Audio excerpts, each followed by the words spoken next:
All right. What is up, guys? Put your phones down. Oh, shit. It is the first podcast episode of 2024. I'm surprised that we're even getting one done before the month of January is over. I'm really excited for this. I think we're going to... Cool. I think we're going to talk a little bit about technique. We've been complaining about different... I don't know, I guess posts on the internet that are saying polarizing things about technique and flaring out your elbows. I used to, you know what's funny is I used to like chair deadlifts. Ooh. But that was that was back when I was heavily influenced. That was back when you were not making any progress. Yeah, when my progress went backwards. Yeah. He wasn't trying. I regressed for a while. And got hurt really badly, which still Ylli. affects me today. But it's okay. It's okay. We're doing all right. Do better. So we have a whole lot to talk about here, but we also are going to be talking about what happened with Raw Nats and the sign-up process. Oh, yeah. Yes, that was. Want to start with that? Yeah, it was a bit fuzzy. Was it fuzzy? It was a fuzzy process, yes. Define fuzzy. No, so fuzzy. So, you guys want to kick this off? Should we get started right now? I mean, I didn't have to sign up for Nat, so I didn't really go through the experience of all of the. So, why don't you guys talk about it? Yeah. So, yeah. I'm not sure. I mean, I signed up. I was up at 12 o'clock. I signed up. 12 o'clock as well. Mateo doesn't sleep, I don't think so. I do not sleep the regular hours. Before 5 a.m. Yes, pretty much, basically. That's why you get adductor ouchies all the time. Yeah. No, I sleep 8 hours, but I sleep. He's like, no. I wake up late. And then bench 450, motherfucker. 460.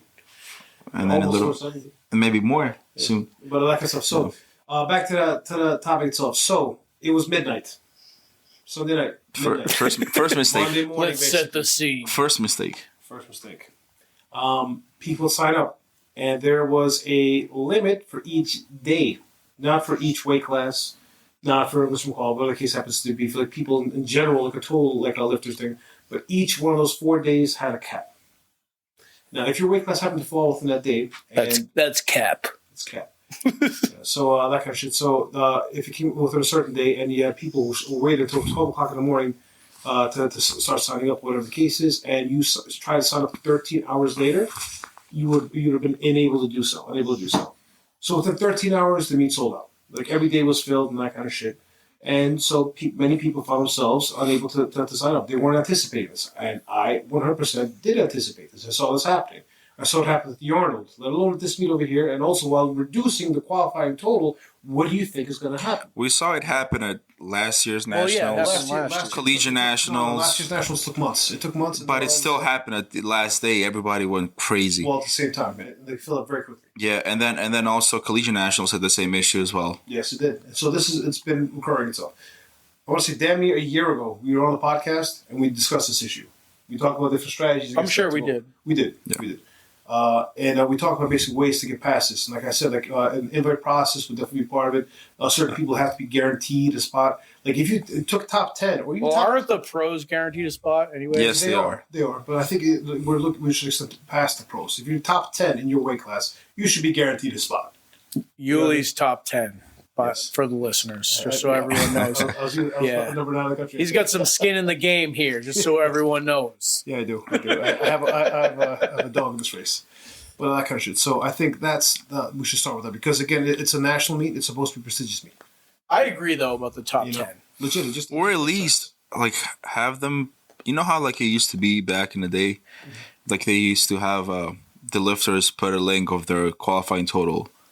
Yeah, I agree. So that should be part of it. That should also be part of it. I really don't think you should be able to sign. The issues that they're extending many courtesies over here. The courtesies that they're extending are not doing that because they don't want to inconvenience people. Maybe it's a tough process to deal with. Imagine you have fucking 1,200 people whose totals you're trying to check out and whatnot. Like as you're signing up the process, and there's so much going on. So I kind of get it. Yeah, something needs to be put in place that doesn't allow the lifter to register without having the total in the database. Yes, but that requires them actually being savvy when it comes out. Okay, to but things on the front. It can't be that hard. Okay, but hear me out. No, it can't be that hard. I can't imagine it be that hard. But if they're having hard issues over here with the servers being able to sustain people trying to sign up. So 12 o'clock that night, I tried signing up. I was kicked out of it. I want to say I don't know how many fucking times, like 4 gateway errors and that kind of shit. I mean, if you have the people signing up with a qualifying total, you're not going to have as many people signing up at once. This is true. So there's going to be less volume on the website. Let's talk about that again. So they sold out last year. They sold out very quickly. Collegiate Nats sold out quickly as well. But didn't last year they only had under 1,000 lifters show up? Yeah. Yeah. So that takes place. So 1,200 signed up, but only what was it, 848 or something like that? Which is what you anticipate. I think they were expecting that to happen. So that's just part of it. But I think that also means that they need to do something else. So it gives them a chance, I think, as a federation, to make a little bit more money in the event that people drop out and whatnot because there's no refunds. Now I can open up a spot to somebody else. It's a little bit more money there. People talking about being cash strapped and that kind of stuff. I think it's something to consider from a business aspect. So either way. So the other issue over here is the fact that these meets are selling out and they reduced the qualifying total. When? December 30th. A couple of days before they open up registration. Yes. December 30th, they got reduced. I had some lifters. What are they now? Lower. Get out of here. I'm assuming because a lot of the lifters left for Powerlifting America, they just lowered the totals. So that is the case, but they made the wrong decision here. Yeah. Because we see in 13 hours they sold out. We don't want that to happen. Mark is trying to see if he qualified now. He's on his phone looking for the qualifying totals. I'm looking. Hold on. Anyway, so that kind of stuff. So they were afraid they weren't going to get enough signups, is what I would assume. 13 hours they sold out. They definitely, made enough there. The other thing also is what you can do. It's literally the same. No, it's not. No, it dropped. The 110 is 757. It's been that. No, some of them. Yes, some of them. Yes. Not all. Not all of them. Some of them have changed. Well, not mine. I mean, so 110 is a competitive weight class. Which one's changed? I think 82.5 kg masters changed for sure. One of my lifters didn't make it, and they did. I think. No, even in the open though. Even the open too. The open too. As well. The 90 changed, I think. The 100 changed. 140 changed. 140 went up, I think. Huh. Really? 140 did go up, in fact. Because last year it was like 5 kg above 125 kg. All right, well that's kind of irrelevant, anyways. So, but still, the point stands that they made those changes when I think maybe should have kept their faith. They maybe increased the qualifying total for everybody. Because it's kind of weird that they would just lower it for some weight classes. Yes. So now because basically they didn't have that many people show up last year. I get why they would do it. Yeah, but still, it seems like an unfair. And I get it, but at the same time, whatever. You always have the option to add more people to the roster. It's not very equitable. So if you start off with a high qualification total and you realize you're not getting enough signups over here, you know what you can do? You can reduce the qualifying total. You can say, all right, now we're going to go to phase 2 over here. Since phase 1 people have all signed up, we're not getting any more traction over here. We've only got 400 people to sign up. Maybe we reduce the total. It's like when they sent me an invite to the Arnold bench competition. Yes, essentially, that's what it is. It is what it is. Because nobody signed up for it. Huh? Because nobody signed up for it. Same for the Olympia. They had like. Oh yeah, I got the invite to the Olympia too. Yeah. So I don't mean invite as in like a special thing. It's like they probably sent out like a mass email to a ton of lifters. Yeah, pretty much. Yeah. I got it actually, even though I had signed up for it. Yeah, exactly. See exactly what I mean. But like, also have like this one other thing to like add. I mean, you said like they're not tech savvy enough to like go through the process of like looking at the links and stuff. But from next year, they should take all the extra money that they get to keep from the lifters signing up that don't end up getting to go. They will. I mean, they are keeping it. Pay somebody to do that.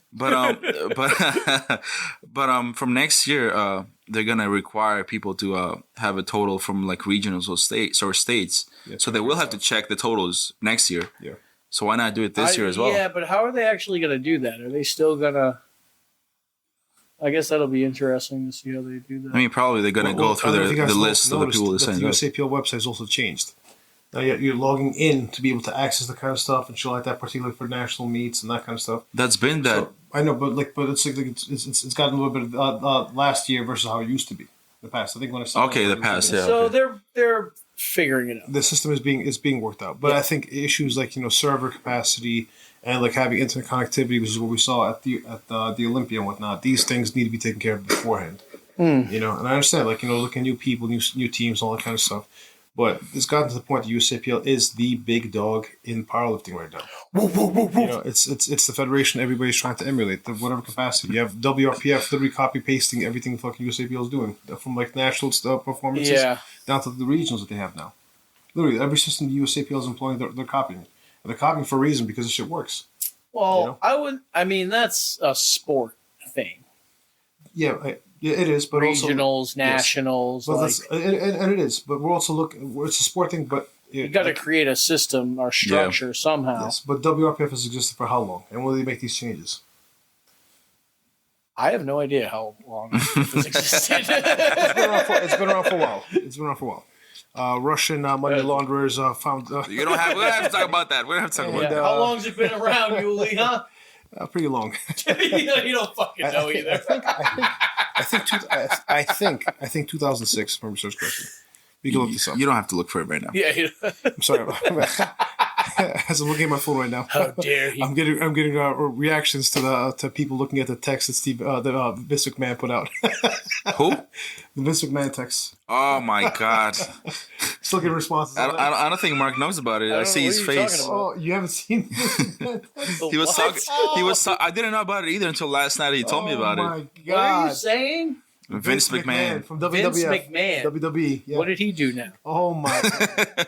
What? No, talk about it. Clearly didn't see my stories. Let's talk about it. I mean, that wouldn't even. I saw your stories and it didn't make sense. So no. We have to read. When you read the text, it's fucking hilarious. Can we get down to brass tacks here? Like what the fuck Lord. happened? Okay, so he basically did some very repulsive stuff to his ex-girlfriend. To his girlfriend, should I say?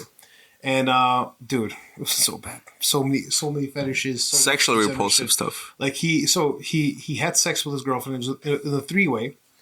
And so the guy's in the back and he's in the front. And then he shits on her head. And then goes to take a shower as the guys continue to pound this girl out. He comes back into the room with shit streaming down the back of her head, down her back, and decides to like have sex with her while the shit's still on her. Among the other incidents, and talks about how she needs to get pounded out by 3 big black cocks in each hole of her body, and filled with cum, and just over and over again. And he kept using this like that man likes to party, bro. He kept using like this Twitch text format. He's like U, like a capital U instead of YOU. It was just he sounded like a fucking like a Twitch streamer the way he was like typing and shit like that in his text. It was like fan fiction, like erotic fiction and stuff like that. The way the shit you talk about. Oh, you're gonna get pounded out till you enjoy it. It's gonna be very hard the first time, but you're gonna get used to this. And the next time you get pounded out even harder. And just I was like, what are you fucking talking about? So where are we going with this? It was bad. Apparently, Brock Lesnar apparently is like into like fucking water sports. Water sports. I bet you're not talking about swimming though, right? No. He's into showers. He's not talking about water skiing, baby. A very golden variety. Waterboarding. Yeah. Oh Lord, that tattoo on his chest took on a whole different meaning. All right. Back to powerlifting. Yeah. No, that was a fun little. He named dildos after his athletes. So there's possibly a fucking dildo out there named the Randy Savage. The fucking Rock. You got the Hulkamaniac probably. Oh Lord, I was just reading the entire thing and just like you can't even say. Hey, the best one is the best one is the Undertaker. He's gonna take it to another world. Oh Lord. Oh man. Dude. Yeah, it's so bad. So back to powerlifting. Anyways, so nationals. So I'd say a better system. But they need a whole lot of work to revamp it, and I applaud their efforts, like to changing the system, that kind of stuff, because people doing a whole lot of shit talking. They understand just how daunting a task this is. But now the thing is this: we understand that, we get that. The people that talk the most shit know the least about how to run a powerlifting. Yo, bro, they know least about anything. So these are the people who we're talking about fucking I see some the bench cues we were talking about earlier.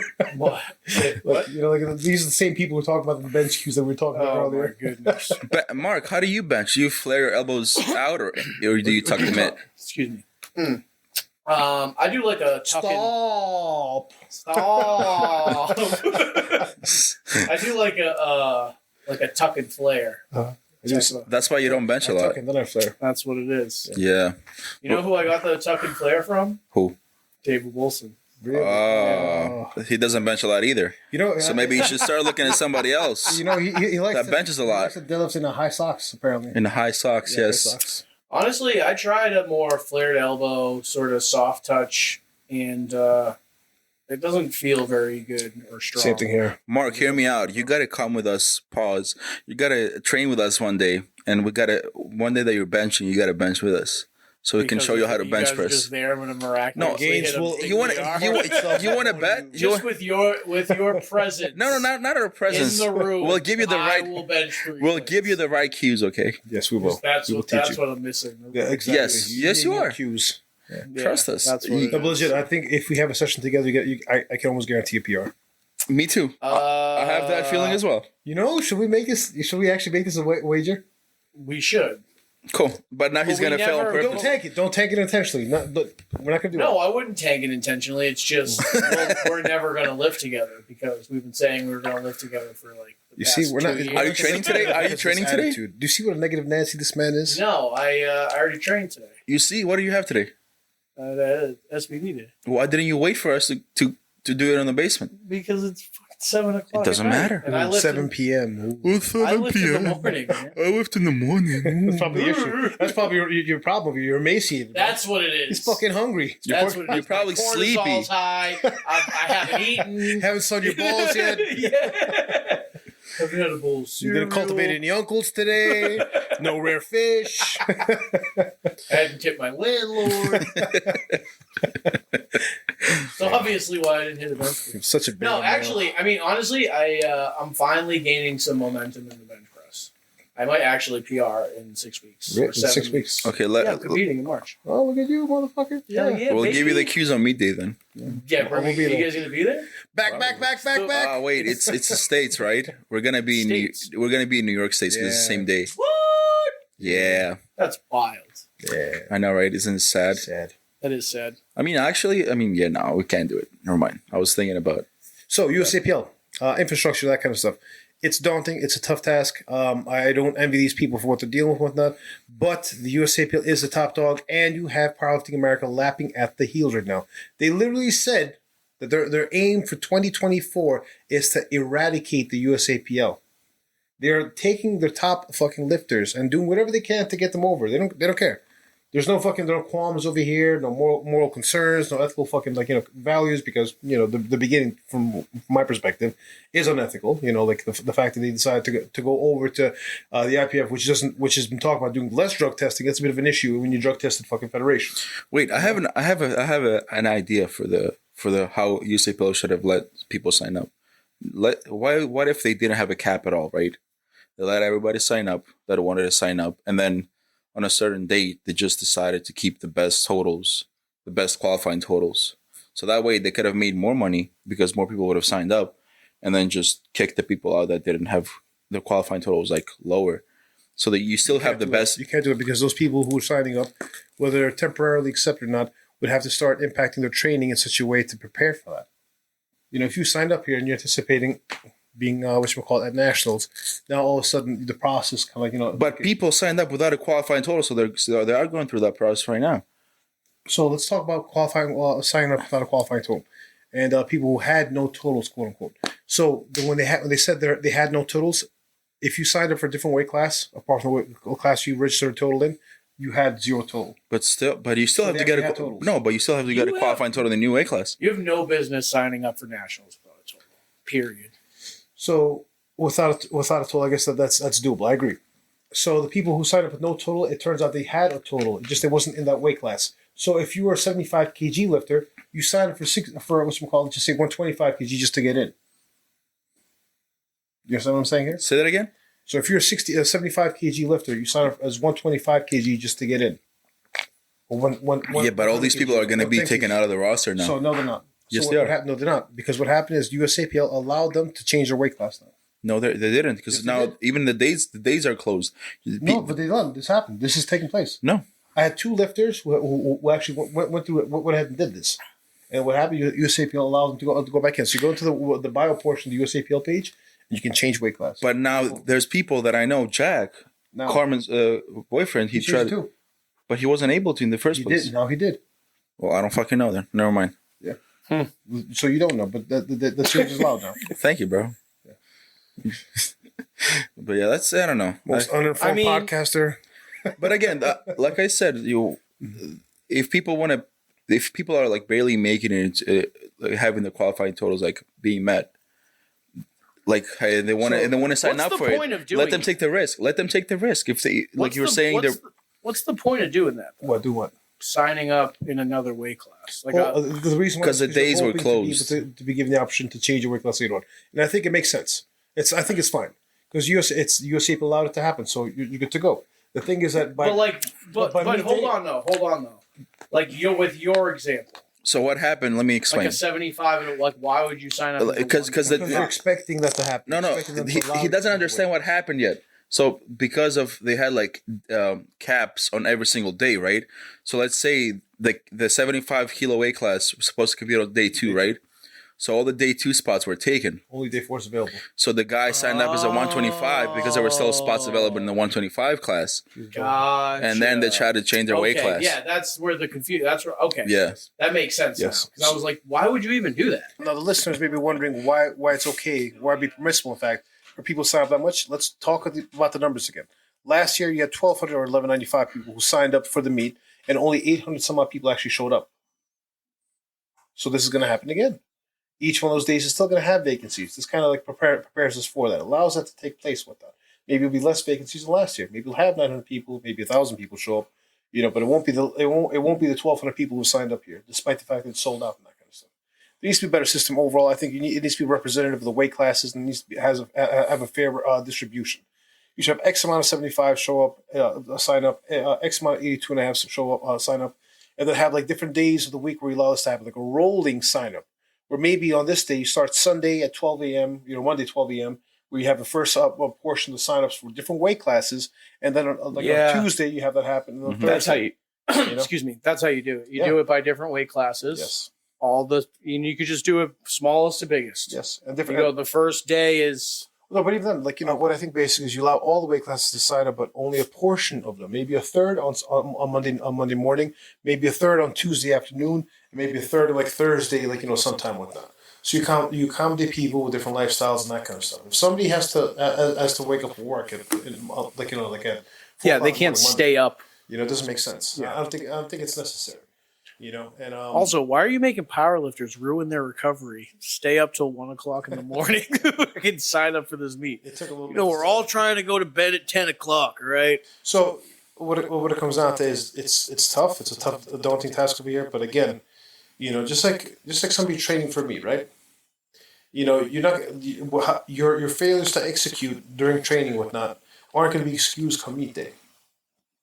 Because you have a certain task to uphold, right? You have to hit the lifts to the standard. The same thing also applies to USAPL. They have to they can talk about how difficult things are and so on and so forth, but that doesn't matter. And again, right now they have competition coming after them. And every time that they make a misstep, these people are doing better. And these people aren't doing better because of anything, I guess, of their own accord. Because frankly, it's just they're only doing well when USAPL drops the ball. Precisely.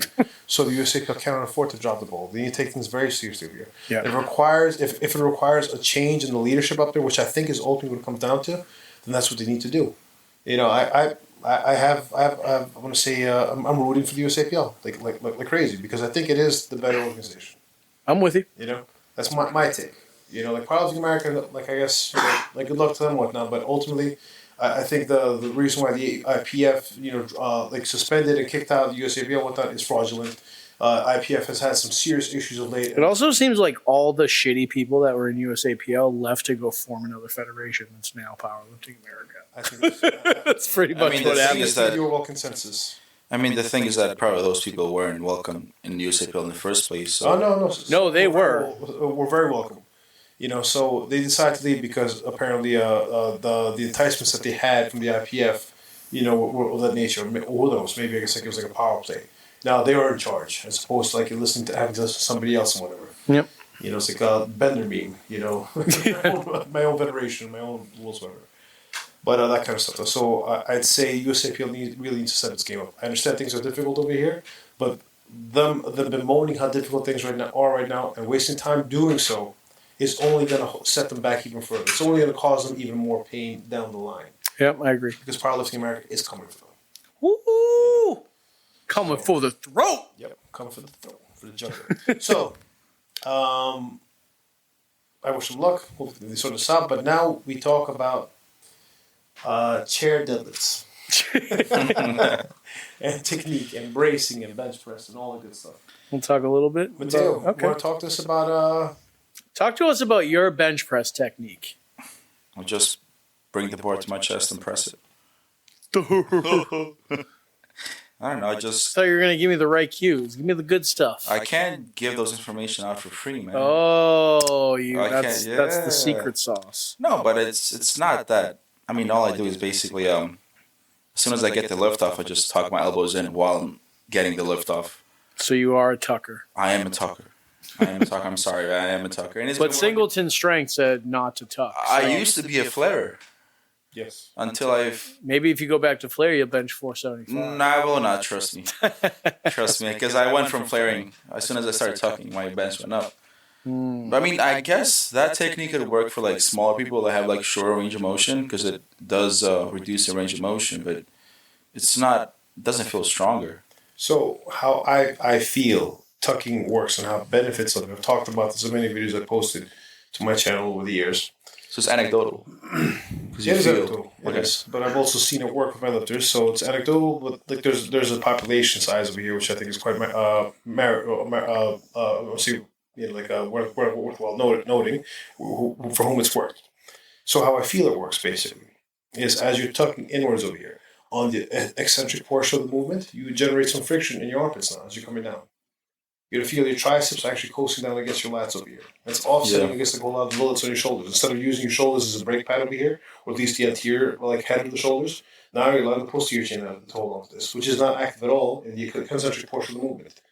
It's not one of the agonist muscles. To me, because I've done both techniques, like I said, tucking your elbows in almost feels like you have a slingshot on your back, and it kind of pushes the weight off your chest.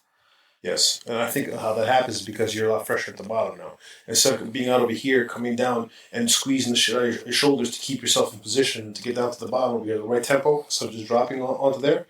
What happens now is coming down, that friction is offsetting the weight, and you feel it a little more into your lats. I don't think lats are an important part of bench press for the pushing portion, but it goes without saying that as an antagonist muscle and the eccentric portion, they are very important. Yeah.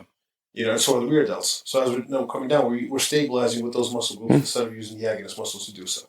Now, pressing on the bottom, it does other things like it basically causes the bar to move up further into the palm of the hand, closer to the fingers.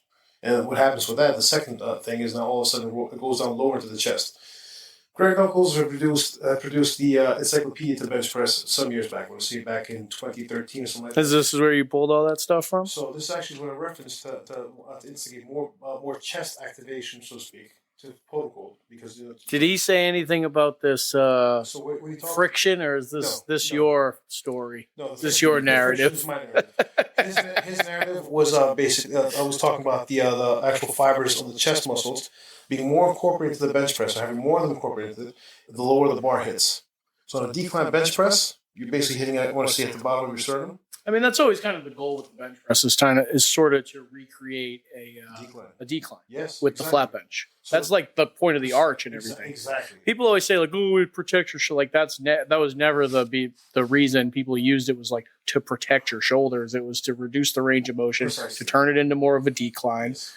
And so they could lift more weight. Yeah, though I do think to an extent it may protect the shoulders. Well, it's not necessarily because I mean when it comes down to an injury risk standpoint, it's a matter of being prepared to handle the stress of the positioning of the position. Your tissues can handle the task, right?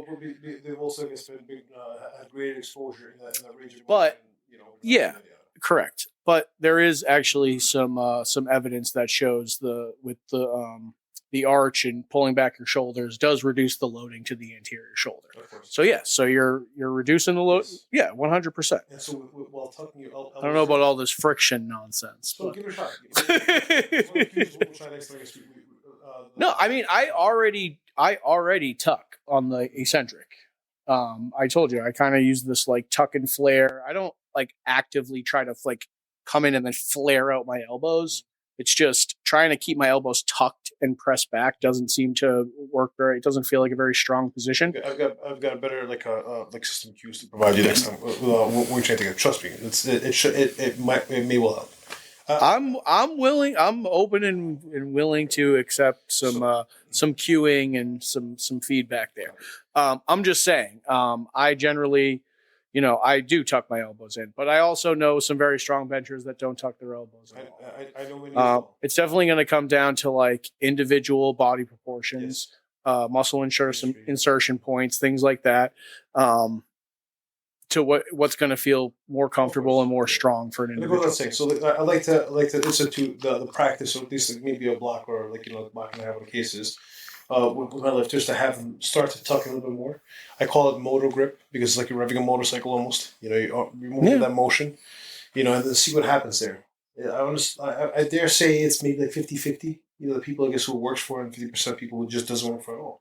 And that's always like something you could train in the background, like as a variation.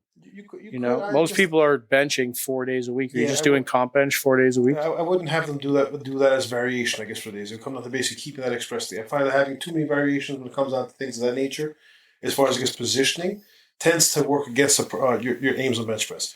You can do different variations, but your positioning remains the same. You just have different grips and you have different, I guess, mechanisms. So Larson press, close grip presses, like floor presses, that kind of stuff. But to keep the overall cueing the same. If you change from one day to the other, but if you change the grips on your bench press, that's going to change your arm angles. To an extent, you find basically you're still cueing the same way. That's literally what changing your grip does. It changes your arm angles. I'm sorry, it's going to change your arm angles, but you're still going to be cueing the same way. You're still going to be trying to tuck in. Okay, fair enough. Fair enough. Yeah, fair enough. You're right, and I was wrong to take it that way. But basically, your what you call it, your complex of cues is going to be the same.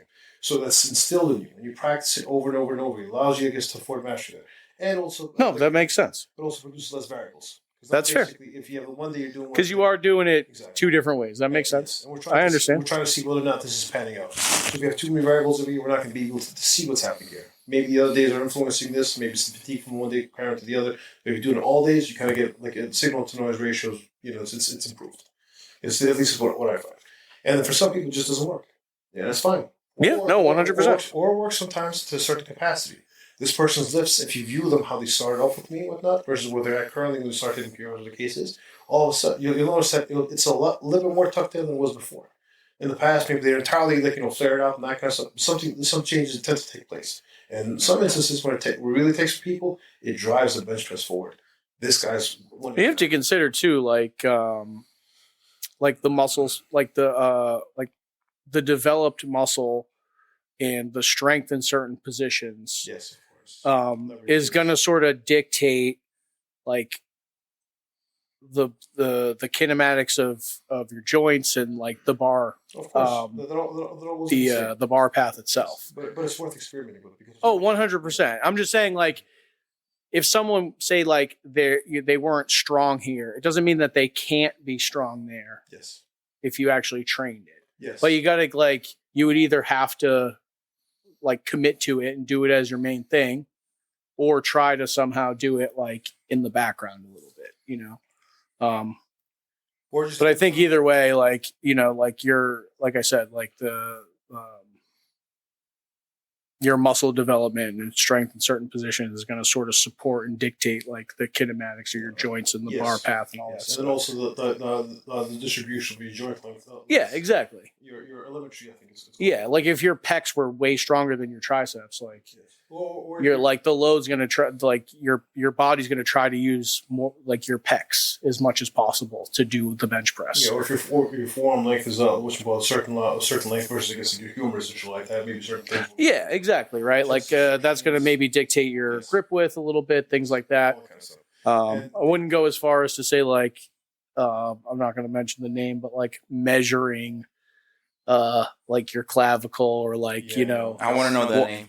Who's that? No, we're not doing that I don't know the to person. find your optimal bench grip. I think it's a waste of time. You find some people out there who are some tremendous bench pressers have very, very long arms, like one of them is like Devin Williams. You see him, you wouldn't think that he'd It's have. not everybody. It's like everybody. People assume just like every strong bencher has short arms. And which is not the case. No. Devin Williams has a 562-pound bench press, something like that, and he has like deadlifts in proportions. He has a tremendous deadlifts as well. So and yet he has a 562-pound bench press. So clearly, that a lot of that stuff sometimes doesn't pan out. Yeah. You look at Rondell Hunt; he has relatively long arms as well. He's Yep. deadlifts in proportions, and yet he bench presses 570-some pounds. So That guy's these a are freak. It's insane. honestly, inspiration, man. Legit. You know what's funny? We were on the way here, and Ylli was looking at his open powerlifting, and he was like, "This guy's a fucking beast, man." He's such a 23.8 at nationals. That was fucking wild. It's crazy. And you know what? I'm going to IPF. It's I don't know, man. If I was him, just because the experiences, if I had those experiences, I would never go IPF. No, but the thing is that's where his competition is. What is he going to do in the USAPL? Just compete with himself? He just keeps beating everyone by He has hundreds of nobody in pounds. the USAPL this year. Bob is gone. What's his He name? would have had me. Devin is gone. Okay, cool. Yeah, whatever. Okay, motor grip bencher. I mean, even Jared Martin isn't anywhere near him. No, he's not. No. He had It's crazy. by 200-some odd pounds. I know. It's wild, dude. He shit on the 125s. I Okay, know. let's not talk about that. Let's talk about shitting again. Oh God. We talked about it earlier. We don't need to talk about it. used to it. You'll like it next time. But yeah. What was I saying? Oh yeah, we're also talking about how like it was so sad because Rondell had basically like one of the most impressive performances and nobody was at nationals to watch him. Bro, I honestly, Because it was like the last session of the last day. It was literally the last lift of the entire meet. I was like, bro. And it was like the venue was empty.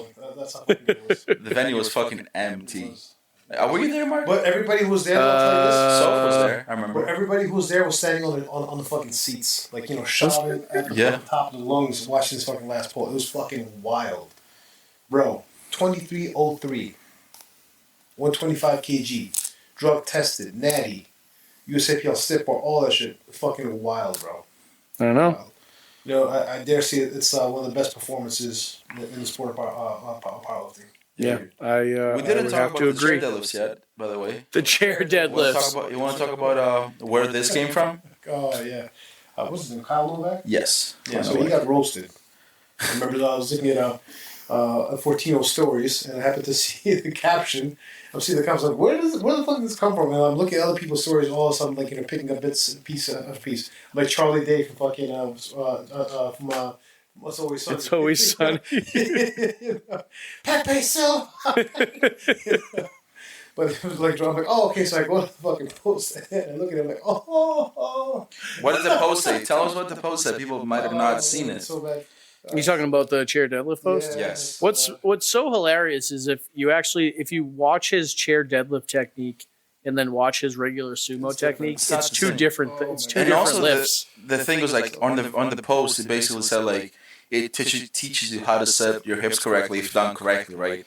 But like if you set your hips the same way that you set them on a chair deadlift, you're gonna fall. You're gonna The way actually he fall. was doing, Yeah.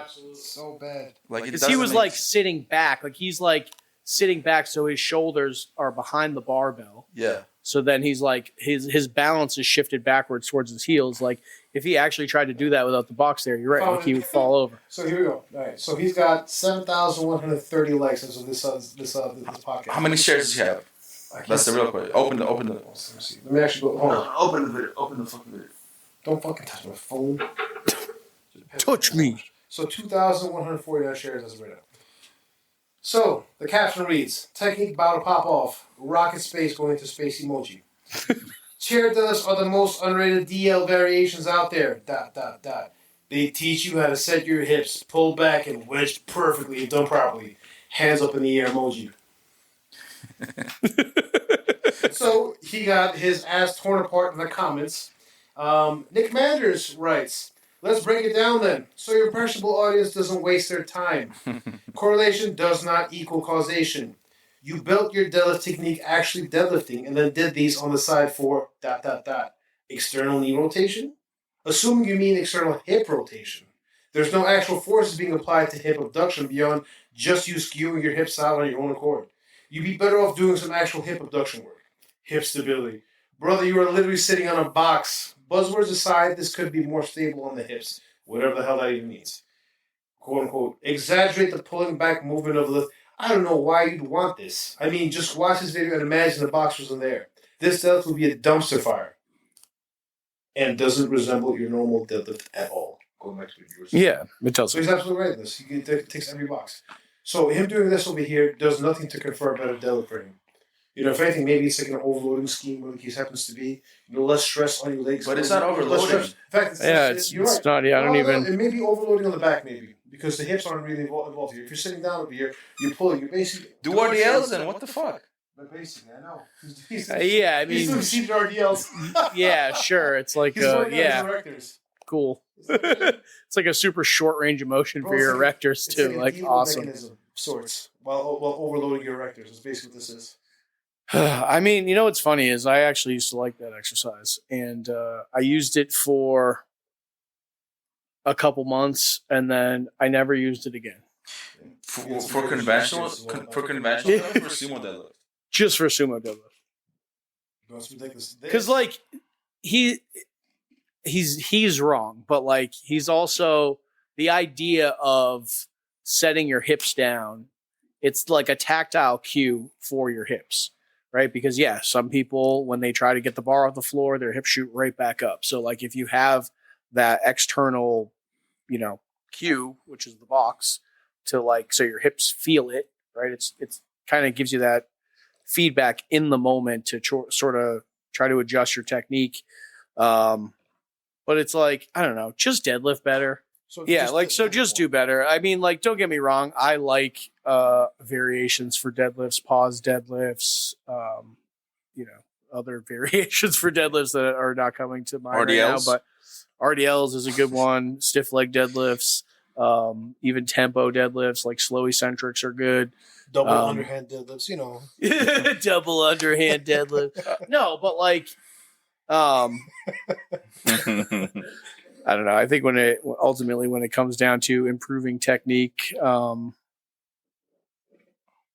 don't know. You just need to do the lift with intent.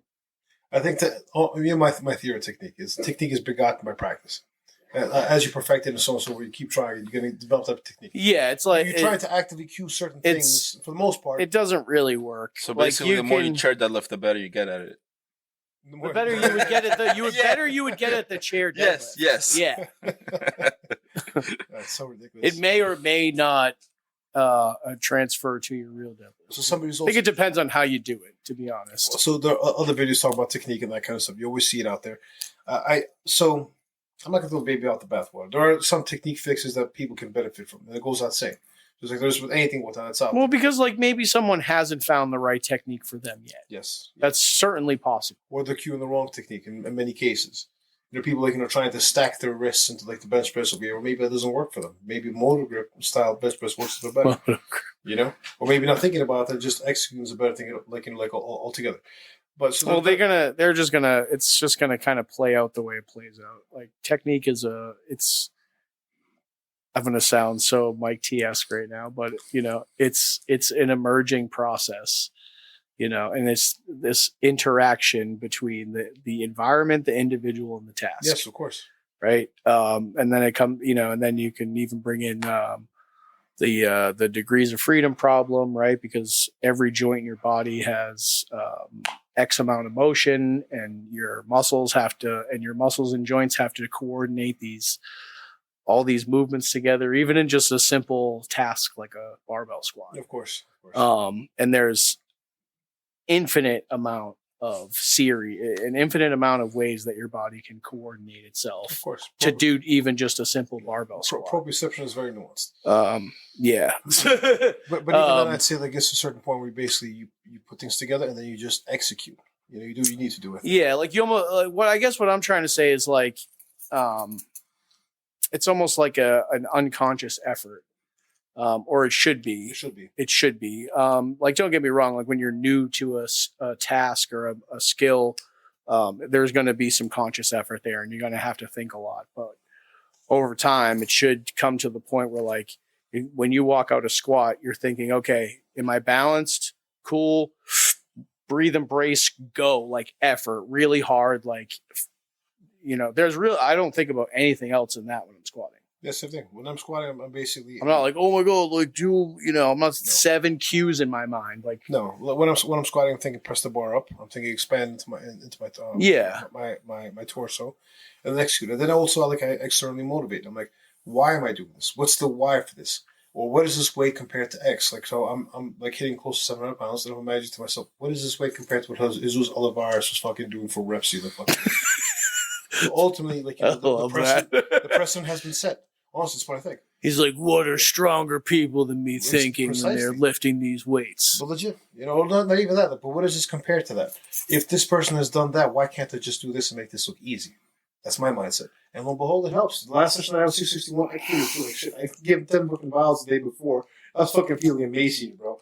When there's like, oh man, but am I going to come up with excuses right now? Or am I going to fucking execute?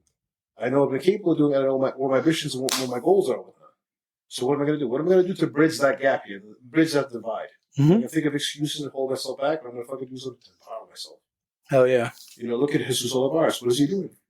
Is he not mortal? Is he not somebody who's been training against, for a time about as long as I have to show that? Does he not have the same constraints that I have for the most part as well? So why can't I do more? And that's what I do to kind of like essentially bootstrap myself and try to empower my lifters with that mindset as well. I think it's important. I think it's shown to be beneficial to my lifters and to myself in training. So these are things I think about here. Some other times I think maybe I may feel like shit today, but meet day is approaching. I may feel like shit on meet day as well. If feel like shit is not something that I can't get past on training day with, how am I going to be able to get past it on meet day? I've been there. I like that. I've had meets when I like that. I felt like shit. No, you haven't had a meet that you felt good. You've only had meets that you felt like shit. No. I've had meets where I felt good. Despite the fact that externals were messed up with, I still felt good. Nationals and externals were shitting with that, but I felt amazing. It felt fantastic. True. I still had a rough day. I mean, the person before me squat. No, I'm saying feeling shitty is meaning like you were sick most of the time. Most of your meets. Honestly, yes, I've had injuries, but it is what it is. I'm not the only person who deals with stuff. I'm sure every person, I guess, has resolved virus, but adults also have those problems. But we try to do the best no matter what we're dealing with. Like George's flu game, for example, comes to mind very often. He was dealing with quite a bit of adversity, but he did whatever he could to fucking master the day. We can fixate on the wrong shit, or we can try to empower ourselves. Mm-hmm. I don't see the point in fixing on negative shit. We can actually empower ourselves and do better. And sometimes we surprise ourselves. I've had many instances where I show up to the gym after working rough 24s to 5s, but man, bro, today's going to be a fucking shitty day. Then we revise expectations downwards to see what happens. And while doing that, in that process, I also try to bootstrap myself and to empower myself. I think of what I could be doing and what other people are doing. And I'll be damned, on some of those occasions, I hit some pretty massive fucking viewers.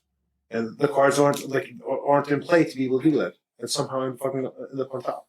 I think removing your expectations is a huge one. Yes. Go in tabula rasa and just basically naively just approach the day and see what presents itself in an honest way and an unbiased way. Because I've let expectations fuck up blocks so many times, like whole blocks. Can I be honest? For me, that doesn't work real well. That's fine. Because every time I go in the gym and I have no expectations, I end up just really. I feel like I'm either I don't think I'm undershooting. It just feels like I'm out of it. Like I need the expectations to get you need a goal. Yeah. But are you also trying to refer outwards to, in other words, to kind of bootstrap yourself to empower yourself? So I like to talk.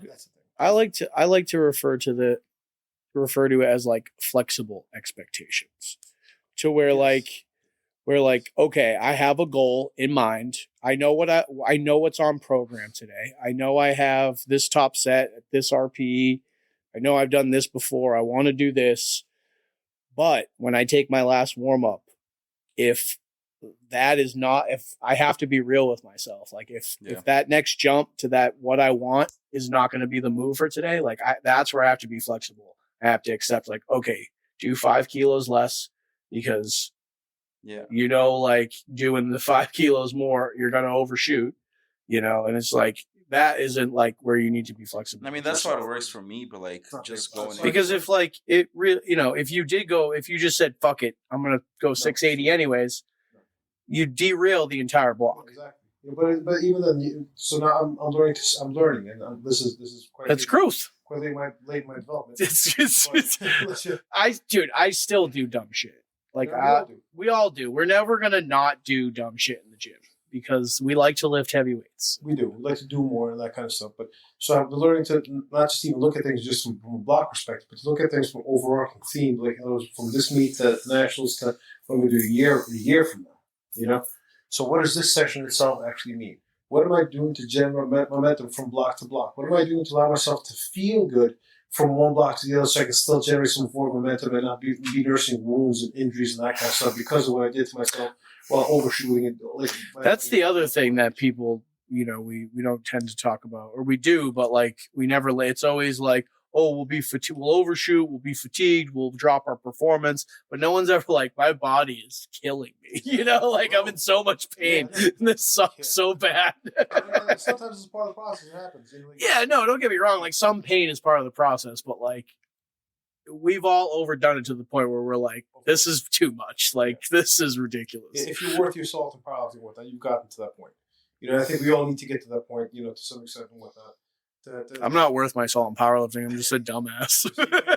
300. I've tried to be worth my salt. I just ended up injured really badly. So I think you'll eventually be worth your salt. I think it's there. One day. One day that you train with us. And get the secret cues. It's gonna be wild. I can't.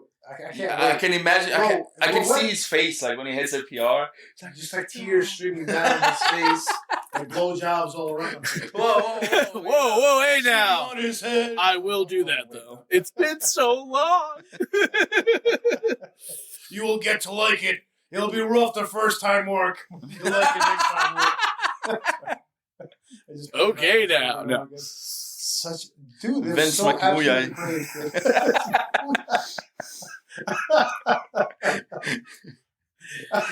All right. Anyways. Yeah. Yo, you guys. I think this is honestly a good time to wrap this episode up. If anybody's still even listening to us, what are we even talking about? You need to read those texts, bro. It's so fucking. Oh, it's so bad. So bad. Bro, he was trafficking this chick. All right, so I hope everyone has enjoyed our first episode of the year. We'll you know what we're gonna try to do next time.